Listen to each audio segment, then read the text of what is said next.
एक सवाल सरकार से। दोस्तों, पहले हम रोड टैक्स देते हैं, फिर ऊपर से टोल टैक्स भी देते हैं। हर 20-25 किलोमीटर चलने की टोल टैक्स अलग से।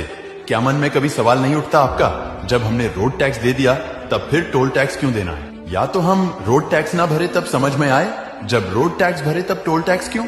हमारे ही रोड टैक्स की पैसे से रोड बन रही है, फिर उसी पे चलने के लिए टोल टैक्स क्यों? और हर 20-50 किलोमीटर पर क्यों?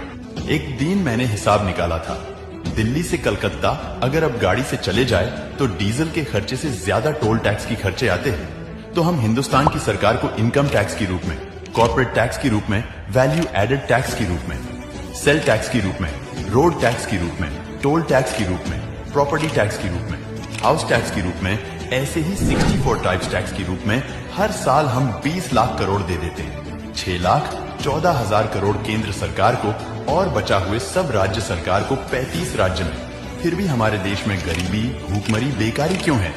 20 लाख करोड़ इतना बड़ी रकम है कि कैलकुलेटर में लिख नहीं सकते हम। तो मेरे सवाल सरकार से सिर्फ यही है कि यह पैसा जाते कहां है? अगर आपका भी सवाल यही है तो वीडियो को शेयर करो और कमेंट करके बताओ, क्या आपको भी हिसाब चाहिए?